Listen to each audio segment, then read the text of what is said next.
പുതിയൊരു വീഡിയോയിലേക്ക് എല്ലാവർക്കും സ്വാഗതം. ഇന്ന് ഞാൻ എന്തൊക്കെയാണ് കഴിച്ചതെന്ന് നോക്കാം കേട്ടോ. എണീറ്റ ഉടനെ തന്നെ ഒരു ഗ്ലാസ് ചായ കുടിച്ചിട്ടുണ്ടായിരുന്നു. പിന്നെ ഞാൻ ബ്രേക്ക്ഫാസ്റ്റ് കഴിക്കുന്നത് 9 മണിയാകുമ്പോഴാണ് കേട്ടോ. രാവിലെ ചിഞ്ചുരിനെ സ്കൂളിൽ പറഞ്ഞയച്ചു. കുറച്ച് നേരം വെയിലൊക്കെ കൊണ്ട് ഒരു 15 മിനിറ്റ് നടത്തമൊക്കെ കഴിഞ്ഞ് വന്നതിന് ശേഷമാണ് ബ്രേക്ക്ഫാസ്റ്റ് കഴിക്കുന്നത്. അപ്പോൾ 2 കഷ്ണം പുട്ടും ചെറുപയർ കറിയും ഒരു കപ്പ് ചായ എടുത്തിട്ടുണ്ട് കേട്ടോ. ചായ എനിക്ക് ഇമ്പോർട്ടൻ്റ് ആയിട്ട് വരും. അത് ഞാൻ ഒഴിവാക്കാൻ ഞാൻ മാക്സിമം ശ്രമിക്കുന്നുണ്ടല്ലോ, എനിക്ക് പറ്റുന്നില്ല. അത് എപ്പോഴും ചായ കിട്ടിയാൽ ഞാൻ അത്രയും ഹാപ്പിയാണ്. മധുരം ഞാൻ കുറച്ച് കൊണ്ടുവരുന്നുണ്ട്, എന്നാലും മധുരം ഇടാതെ ചായ കുടിക്കാനും വയ്യ, അതാണ് അവസ്ഥ. അങ്ങനെ ഞാൻ പതുക്കെ ഇരുന്ന് പുട്ടും ചെറുപയറും കൂടെ കഴിച്ചു കേട്ടോ. ഇളം വെയിലും നടത്തമൊക്കെ കഴിഞ്ഞ് വന്നപ്പോഴത്തേക്കും ഇല്ലേ എനിക്ക് ഭയങ്കര ക്ഷീണം തോന്നി. അപ്പോൾ ഞാൻ വിചാരിച്ചു ചായ കുടിച്ചിട്ട് ഒരു 10-15 മിനിറ്റ് ഒന്ന് റെസ്റ്റ് എടുത്തതിന് ശേഷം ബാക്കി പണികൾ തുടങ്ങാമെന്ന് കേട്ടോ.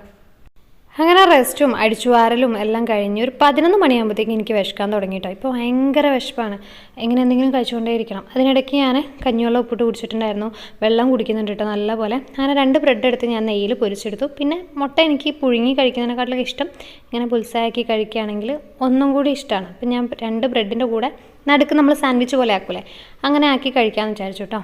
പിന്നെ ഒരു 3-4 കഷ്ണം കക്കരിയും ക്യാരറ്റും എടുത്തിട്ടുണ്ടായിരുന്നു. രാവിലെ കാച്ചി വെച്ചിട്ടുണ്ടായിരുന്ന ചായയില്ലേ അതുണ്ടായിരുന്നു, അത് ചൂടാക്കി എടുത്തു കേട്ടോ. പിന്നെ ഞാനതങ്ങനെ പതുക്കെ ഇരുന്നിങ്ങനെ കഴിച്ചു. ഈ കക്കരിയും നമ്മളെ ക്യാരറ്റും ഇല്ലേ അതൊക്കെ ഞാൻ എന്താ പറയുന്നത്, എനിക്ക് വേണ്ടിയിട്ട് ഇങ്ങനെ കഴിക്കുന്ന തന്നെയാണ് കേട്ടോ. വലിയ താല്പര്യമുള്ള സാധനമൊന്നുമല്ല, പക്ഷേ ഇപ്പം കഴിക്കുന്നത് എത്രയും കൊണ്ടും ബെറ്റർ അല്ലേ. അങ്ങനെ ഇത് കഴിച്ചുകൊണ്ടിരുന്നപ്പോൾ എനിക്കിങ്ങനെ സാൻഡ്വിച്ച് കഴിക്കാൻ ഭയങ്കര കൊതി തോന്നിയിട്ടോ. പക്ഷേ സാൻഡ്വിച്ച് കഴിക്കുമ്പോൾ എന്താ വെച്ചാൽ മയോണൈസ് എന്നത്തെയാണെന്ന് അറിയില്ല എന്ന് പറഞ്ഞു കേട്ടാൽ ഭയങ്കരമായിട്ട് ചീത്ത പറയും. ഇന്നലെ പൂവാർന്നൂടെ പോയപ്പോൾ അച്ഛമ്മേൻ്റെ അടുത്ത് നിന്ന് കുറച്ച് കുരുമുളക് കൊണ്ടുവന്നിട്ടായിരുന്നു കേട്ടോ, പച്ച കുരുമുളക്. അപ്പോൾ അച്ഛമ്മ അത് അവിടെ നിന്ന് എനിക്ക് വാട്ടി തന്നാ വിട്ടത്. രാവിലെ തന്നെ വെയിലത്തിടണം, നല്ല പോലെ വെയിലത്തിട്ടാലേ ഉണങ്ങി കിട്ടുള്ളൂ എന്ന് പറഞ്ഞു. പക്ഷേ ഞാൻ അടുക്കളയിലെ പണികളൊക്കെ ചെയ്തുകൊണ്ടിരിക്കുമ്പോൾ എവിടുന്നോ ഒരു കുരുമുളകിൻ്റെ സ്മെല്ല് ഇങ്ങനെ വരുന്നുണ്ട്. അപ്പോഴാണ് നോക്കുമ്പോഴാണ് കവറിൽ അവിടെ കെട്ടി വെച്ചാൽ കാണുന്നത്. പിന്നെ വേഗം എടുത്തുകൊണ്ട് വിരിച്ചിട്ടു കേട്ടോ. പിന്നെ അതിന് ശേഷമാണ് ഞാൻ കാൽസ്യത്തിൻ്റെ ഗുളിക കുടിക്കുന്നത്. കാൽസ്യത്തിൻ്റെ ഗുളികയൊന്നും ഞാൻ അത്രയും രാവിലെ ഒന്നും കുടിക്കൂല കേട്ടോ. എനിക്ക് എൻ്റെ അമ്മയെ ഗുളിക കുടിക്കാമെന്ന് പറഞ്ഞാൽ അത്രയും ബുദ്ധിമുട്ട് വേറെ ഇല്ല. അയണിൻ്റെ ഗുളിക രാത്രിയാണ്, അതാണ് എങ്ങാനും പകൽ കുടിച്ചാൽ തീർന്നു കഥ. എന്തോ ഒരു സ്മെല്ലോ വായിൻ്റെ ടേസ്റ്റൊക്കെ മാറുന്ന പോലെ തോന്നും. അപ്പം അത്യാവശ്യം നല്ലോണം വെള്ളം കൂടെ കുടിക്കുന്നുണ്ട് കേട്ടോ. കാരണം വെയിലത്ത് നിന്ന് വന്നുകൊണ്ടേ ഒന്ന് ദാഹിച്ചു പോയിട്ടുണ്ടായിരുന്നു. പിന്നെ ഇന്നലെ കാച്ചി കുപ്പിയിൽ ഒഴിച്ച് വെച്ചു, അപ്പം നല്ല തണുപ്പും കൂടി ഉണ്ടായിരുന്നു കേട്ടോ.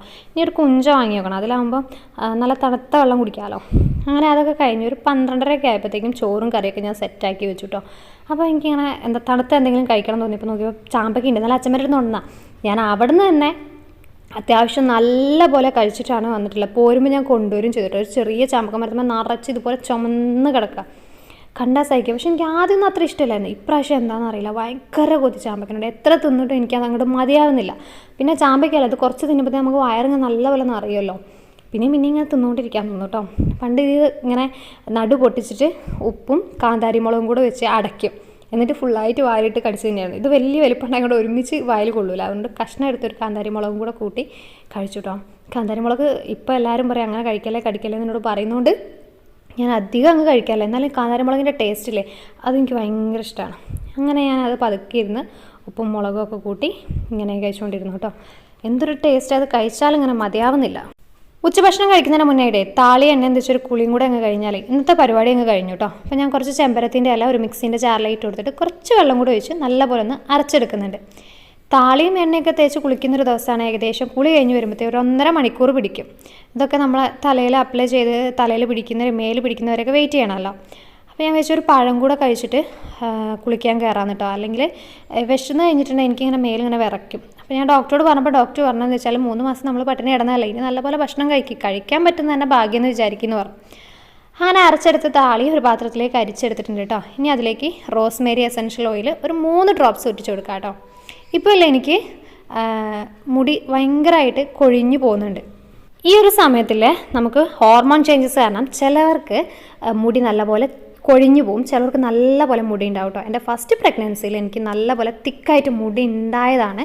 പക്ഷേ ഇപ്പം അങ്ങനെയല്ല, മുടി ഇങ്ങനെ ഊരിപ്പോരാന്ന് പറയില്ലേ അതുപോലെ ഇങ്ങനെ കൊഴിഞ്ഞു പോകും. കാണുമ്പോൾ നമുക്ക് ഭയങ്കരമായിട്ട് സങ്കടം തോന്നും. ആ ലെങ്ത്തിൽ തന്നെ ഇങ്ങനെ പൊട്ടിപ്പോരാണ് നമുക്ക് എന്തെങ്കിലും വേറെ എന്തെങ്കിലും പ്രശ്നമാക്കി. ഇതിങ്ങനെയല്ല, തലേന്ന് ഇങ്ങനെ ഊരി പോരാണ് കേട്ടോ. അപ്പം ഡോക്ടറോട് കാണിച്ചപ്പോൾ ഡോക്ടർ പറഞ്ഞത് ഹോർമോൺ ചേഞ്ചസ് കാരണം ഉണ്ടാവും, അത് ഡെലിവറിക്ക് ശേഷം റെഡി ആയിക്കോളും എന്നാട്ടോ പറഞ്ഞിട്ടുള്ളത്. അപ്പം ഇപ്പം താരൻ്റെ പ്രശ്നമൊന്നുമില്ല, എന്നിട്ടും മുടി വെച്ചില്ല. അപ്പം നമ്മൾ ഇപ്പോഴേ ശ്രദ്ധിച്ചാൽ ആഫ്റ്റർ ഡെലിവറിക്ക് ശേഷം നമുക്ക് ഒന്നുകൂടെ കെയർ ചെയ്യാൻ പറ്റുമല്ലോ. അപ്പോൾ നമ്മളെ കൊണ്ട് പറ്റുന്ന സമയം ഹെയർ നല്ലപോലെ കെയർ ചെയ്ത് കൊണ്ടുപോവുക. അങ്ങനെ ഞാൻ ഈ താളി നല്ലപോലെ അപ്ലൈ ചെയ്ത് കെട്ടി വെക്കുന്നുണ്ട് കേട്ടോ. എനിക്കിപ്പോൾ സ്കിന്ന് നല്ല ഡ്രൈ ആണ് കേട്ടോ. അതുകൊണ്ട് ഞാൻ എണ്ണയോ അല്ലെങ്കിൽ തൈലോ അങ്ങനെ എന്തെങ്കിലും തേച്ചിട്ടാണ് കുളിക്കുന്നത്. ഇപ്പം ഞാൻ കോട്ടയ്ക്കൽ നിന്ന് നാൽപ്പാമരാതി തൈലമില്ലേ അത് വാങ്ങിയിട്ടുണ്ടായിരുന്നു കേട്ടോ. അതാണ് ഇപ്പം മുഖത്തും മേല് മുഴുവനായിട്ടും അപ്ലൈ ചെയ്ത് കൊടുക്കുന്നത്. അത് തന്നെയാണ്. ഇതില്ലേ നമ്മളെ കഴുത്തിൻ്റെ അവിടെയൊക്കെ ഡാർക്ക് സ്പോട്ട് അതുപോലെ പിമ്പിൾസൊക്കെ ഉണ്ടെങ്കിൽ അതൊക്കെ പോകാൻ വേണ്ടിയിട്ട് ഒരുപാട് ഹെൽപ്പ് ചെയ്യും കേട്ടോ. തൈലം നല്ലപോലെ മേല് തേച്ച് പിടിപ്പിച്ചതിന് ശേഷം നോർമൽ വെള്ളത്തിൽ കുളിക്കാം, അതല്ലെങ്കിൽ ഇളം ചൂടുവെള്ളത്തിൽ നമുക്ക് കുളിക്കാം കേട്ടോ. സോപ്പ് ഉപയോഗിക്കേണ്ടവർക്ക് ഉപയോഗിച്ചാൽ മതി, അതല്ലെങ്കിൽ ചെറുപയർ പൊടിയോ കടലപ്പൊടിയോ ഉപയോഗിച്ചൊരു മേല് തേച്ച് കുളിച്ചാലും മതി. അങ്ങനെ ഒരു ബുദ്ധിമുട്ടുള്ള ഒരു എണ്ണയല്ല, നമ്മളൊക്കെ കുഴമ്പൊക്കെ തേച്ച് കഴിഞ്ഞാലുള്ള അതുപോലെ ഒരു ബുദ്ധിമുട്ടൊന്നുമില്ല കേട്ടോ. അതായത് സോപ്പ് തേച്ചാൽ നല്ലപോലെ ഡ്രൈ ആയിട്ട് വരും അല്ലേ നമ്മളെ മേല്. പിന്നെയും ഇതാകുമ്പോൾ ഒരു ചെറിയൊരു എണ്ണമയത്തിൽ ഇങ്ങനെ നിൽക്കും. അതാകുമ്പം സ്കിന്നിങ്ങനെ വലിയുന്നതിനൊക്കെ കുറച്ചൊരു ബുദ്ധിമുട്ട് കുറവുണ്ട് കേട്ടോ. അപ്പോൾ അങ്ങനെ സ്കിന്ന് ഡ്രൈ ആയി നിൽക്കുന്നവരുണ്ടെങ്കിൽ ഒന്ന് ട്രൈ ചെയ്ത് നോക്ക് കേട്ടോ. അങ്ങനെ കുളിയൊക്കെ കഴിഞ്ഞ് ഏകദേശം 2:30 ആയപ്പോഴാട്ടോ ഞാൻ ഇറങ്ങുന്നത്. പിന്നെ ഞാനിന്ന് ചോറിന് ഉണ്ടാക്കിയിട്ടുണ്ടായിരുന്നത് നമ്മൾ മുരിങ്ങേൻ്റെ ഇല താളിപ്പും വെണ്ടക്ക ഉപ്പേരിയും പിന്നെ ഉണക്കമീനും ഉണ്ടായിരുന്നു കേട്ടോ. അതും കൂട്ടി ഉച്ചയ്ക്കത്തെ ചോറ് കഴിച്ചു കേട്ടോ. ചോറ് കഴിച്ചു ഇനി കുറച്ച് നേരം ഒന്ന് റെസ്റ്റ് എടുക്കണം. ഏട്ടൻ വരുന്നത് വരെ റെസ്റ്റ് എടുക്കും കേട്ടോ. ഉറങ്ങൂല, ഉറക്കം അങ്ങനെ അങ്ങ് വരലില്ല കേട്ടോ. ഞാൻ ചിലപ്പോൾ ഫോൺ കാണും, ചിലപ്പം പാട്ട് കേട്ട് അങ്ങനെ ഇരിക്കും. അങ്ങനെ ഒരു കിടത്തും റെസ്റ്റ് കഴിഞ്ഞ് ഏട്ടനൊക്കെ വന്നതിന് ശേഷം മോളും വന്നു കേട്ടോ. അപ്പോൾ അവൾ പറഞ്ഞ് പഴംപൊരി വേണമെന്ന് പറഞ്ഞു. അപ്പോൾ റോബസ്റ്റ് പഴം ഉണ്ടായിരുന്നത്. അപ്പോൾ ഞാനത് വെച്ച് പഴംപൊരി ഉണ്ടാക്കി ഞങ്ങൾ 3 ആളും കൂടെ പഴംപൊരിയും ചായയും കുടിച്ചു കേട്ടോ.